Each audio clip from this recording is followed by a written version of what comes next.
Halo semua, sebelum menonton video ini, jangan lupa like, bagikan video ini, meninggalkan komentar dan subscribe channel ini agar teman-teman tidak ketinggalan sejarah Simalungun lainnya. Bentuk-bentuk rumah adat Simalungun.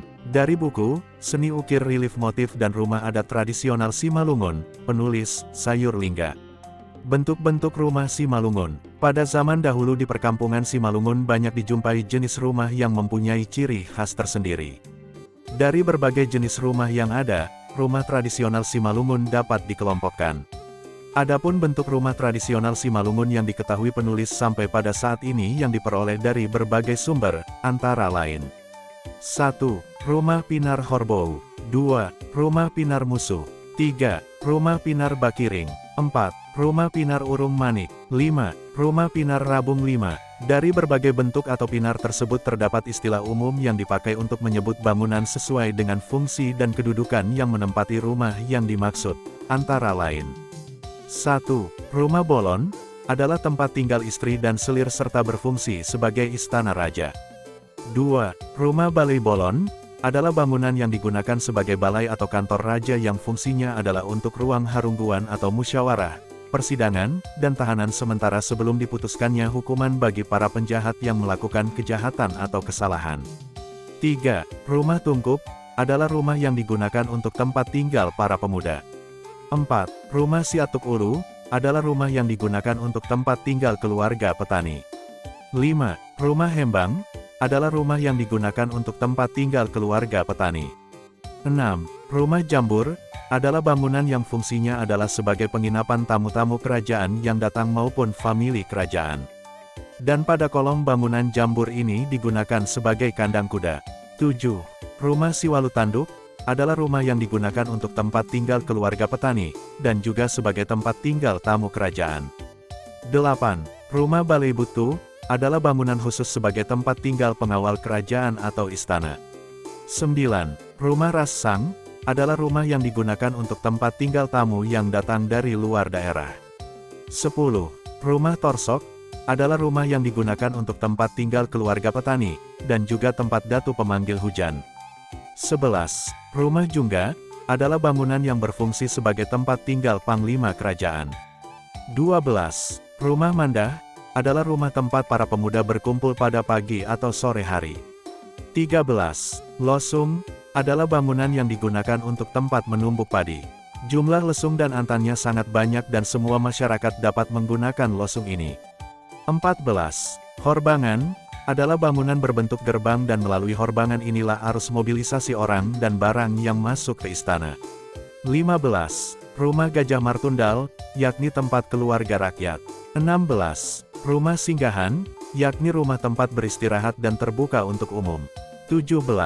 Rumah Parkahap, yakni rumah tempat tinggal serdadu-serdadu. 18. Rumah Pangabalan, yakni rumah tempat tinggal pengawal. 19. Rumah Dingis, adalah rumah tempat tinggal petani. 20. Rumah Sohid, yakni rumah yang dibangun dengan menggunakan kayu sohid, di mana dekat rumah tersebut terdapat kayu sohid. 21. Rumah Haro, adalah rumah tamu dari daerah Karo. 22. Rumah Bayu, adalah rumah tempat tinggal istri raja. Penamaan rumah tradisional Simalungun seperti tersebut di atas selain karena fungsi rumah itu sendiri, pemberian nama rumah dimaksud juga berdasarkan historis dari areal pertapakan rumah itu sendiri. Misalnya untuk penamaan rumah Jungga, di mana sebelum rumah Jungga dibangun, di tempat tersebut tumbuh utei yang namanya Utei Jungga. 1. Rumah Pinar Horbou. Rumah Pinar Horbou pada zaman dahulu kebanyakan dimiliki oleh orang yang cukup mampu. Hal ini dikarenakan pemilihan dan pengangkutan bahan bangunan serta jumlah bahan bangunannya cukup banyak sehingga membutuhkan dana yang cukup besar. Pada masa dahulu, rumah dengan Pinar Horbou ini dianggap sebagai induk rumah dalam suatu perkampungan di mana rumah Pinar Horbou ini biasanya menghadap ke arah timur. Hal ini dilakukan karena erat dengan budaya spiritual. Di samping itu pencahayaan rumah akan lebih baik apabila pintu rumah menghadap ke timur sehingga cahaya akan lebih masuk ke dalam ruangan dan kesehatan penghuni rumah akan lebih baik. Di sisi lain mereka beranggapan bahwa arah terbitnya matahari merupakan arah kehidupan dan kemenangan. Pada dasarnya rumah Pinar Horbou berbentuk 4 persegi panjang yakni panjang bangunan 2,5 sampai dengan 3 kali lebar bangunan. Tinggi bangunan dari tanah sampai ke bubungan adalah 2 kali lebar bangunan. Ukuran rumah Pinar Horbow ini tidak sama antara satu rumah dengan rumah Pinar Horbow lainnya. Hal ini dikarenakan luas tanah yang terbatas, bahan yang tidak mencukupi, serta persiapan lainnya dalam membangun rumah Pinar Horbow. Rumah Pinar Horbow mempunyai galang kayu sebanyak 20 buah yang dipasang pada tiap-tiap bidang sebanyak 5 buah kayu balok yang telah dibentuk bersisi dengan jumlah sisi adalah genap. Di lain pihak ada juga rumah yang mempunyai galang 12, 16, 24, yang diakibatkan pengembangan bangunan dengan arsitektur tradisional. Secara umum rumah ini pada zaman dahulu mempunyai 2 buah pintu, yakni di depan dan belakang bangunan, sementara itu jendela atau tikap dibuat pada bidang tertentu, namun secara umum rumah tradisional Pinar Horbow jarang menggunakan jendela. Sebagai pengganti jendela pada rumah ini dibuat lubang kecil yang disebut ruang mata. Kegunaan ruang mata adalah untuk mengintip tamu atau musuh yang datang dari luar rumah.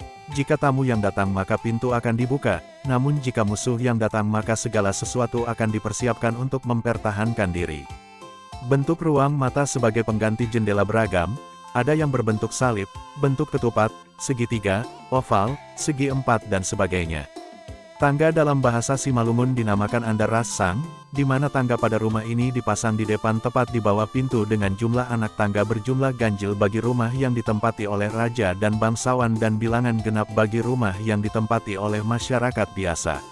Pada depan rumah Pinar Horbow ini selalu dibuat beranda atau serambi yang dalam bahasa Simalungun disebut surambi. Fungsi surambi pada masyarakat dahulu adalah untuk tempat peristirahatan atau tempat menyimpan barang-barang atau peralatan rumah tangga. Di sisi lain fungsi surambi sebagai tempat pengawal pada malam hari. Pada ambang atas pintu masuk dicantolkan rotan yang panjangnya 34 dari panjang tangga, yang berfungsi sebagai pegangan atau handle untuk menaiki dan turun tangga. Pada cantolan rotan disangkutkan sebuah giring-giring atau lonceng, yang berfungsi sebagai pertanda bagi penghuni rumah jika ada orang yang menaiki tangga dengan maksud hendak masuk ke dalam rumah. Di samping rumah masyarakat pada zaman dahulu lazim dibangun tempat untuk menyimpan padi yang disebut hobon atau parobonan yang fungsinya sama dengan lumbung padi. Keluarga yang menempati rumah ini pada masa dahulu berjumlah 6 sampai dengan 12 keluarga. Tiap keluarga masing-masing mempunyai peralatan rumah tangga sendiri, baik itu tataring atau tungku untuk memasak, baluhat atau tempat air yang terbuat dari bambu, sonduk bulu atau sendok yang terbuat dari bambu, serta peralatan lainnya.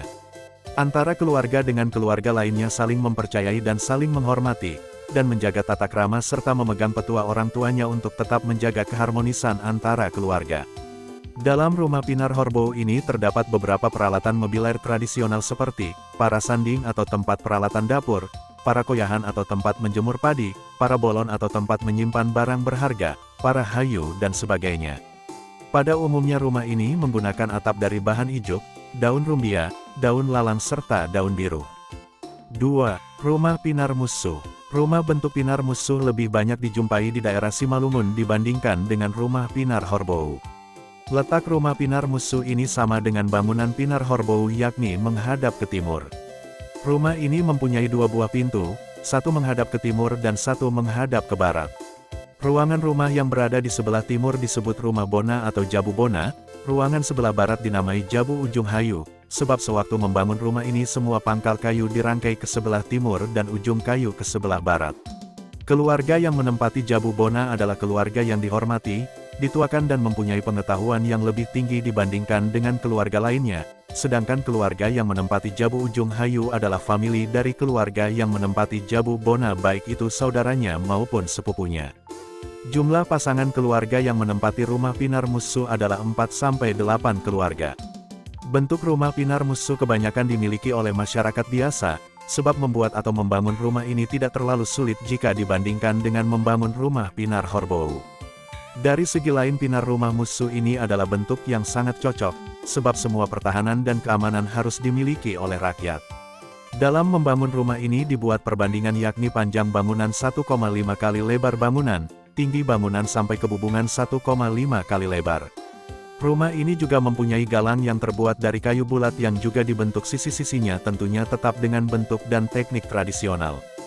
Jumlah galang yang digunakan berbeda-beda sesuai dengan luas rumah itu sendiri. Rumah Pinar Musuh ini secara umum mempunyai galang sebanyak 20 buah, Tangga 2 buah, yakni dipasang pada pintu sebelah timur dan pada pintu sebelah barat. Pada depan rumah dibuat beranda untuk tempat istirahat dan tempat peralatan pertanian. Pada ambang kedua belah pintu dipasang rotan sebagai pegangan untuk menaiki dan menuruni tangga. Rumah Pinar Musuh tidak mempunyai kamar tidur, ruangan sifatnya terbuka, namun penghuni rumah masing-masing membuat batas yang disebut dengan parholangan. Masing-masing keluarga juga mempunyai peralatan dapur dan peralatan rumah tangga yang akan digunakan oleh masing-masing keluarga. Untuk menjaga ketenteraman dan keamanan, dalam rumah ini di mana jumlah keluarga lebih dari 2 keluarga, dan dengan terbukanya ruangan tanpa sekat-sekat, maka dalam rumah besar tersebut dibuat suatu aturan dan peraturan yang harus ditaati oleh semua orang yang menempati rumah Pinar Musuh ini. Adapun beberapa aturan dan tata krama yang harus dilaksanakan adalah sebagai berikut. 1.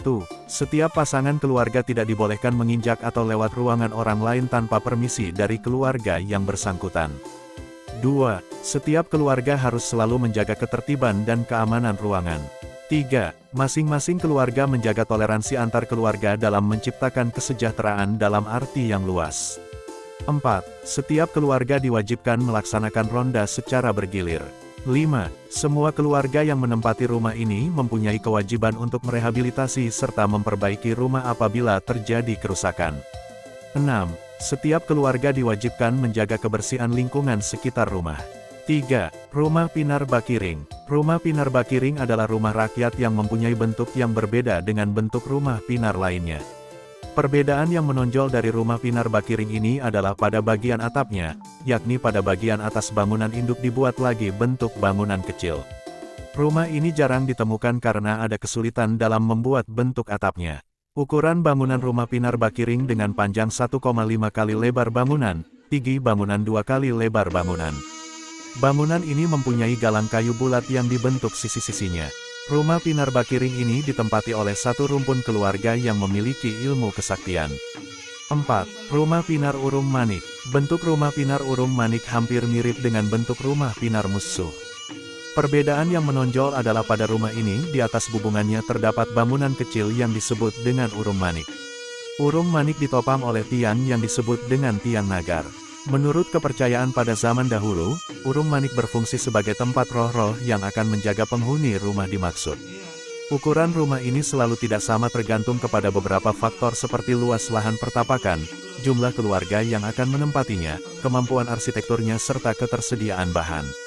Rumah ini dihuni oleh 4 keluarga di mana masing-masing keluarga mempunyai peralatan rumah tangga, dan untuk menjaga kenyamanan dan ketenteraman dan ketertiban dalam rumah Pinar Urung Manik juga mempunyai peraturan tersendiri. 5. Rumah Pinar Rabung 5. Rumah Pinar Rabung 5 adalah rumah yang ditempati oleh masyarakat biasa, dan pada umumnya rumah ini ditempati oleh satu keluarga saja, bukan seperti rumah Pinar lainnya ditempati oleh beberapa keluarga. Penataan ruangan dalam rumah Pinar Rabung 5 sudah mulai berubah dari ruang terbuka berubah di sekat-sekat atau pembuatan kamar-kamar. Di samping itu peralatan rumah tangga yang dimiliki sudah mulai modern dan tidak semua lagi menggunakan peralatan yang serba tradisional. Ruangan tamu sudah dipisah dengan ruangan yang lain. Pada masa lalu rumah Pinar Rabung 5 ini tetap mempunyai galang kayu bulat yang kemudian dirubah menjadi tiang. Pada masa sekarang ini rumah Pinar Rabung 5 tidak menggunakan tiang penyangga atau galang lagi namun langsung pada tanah.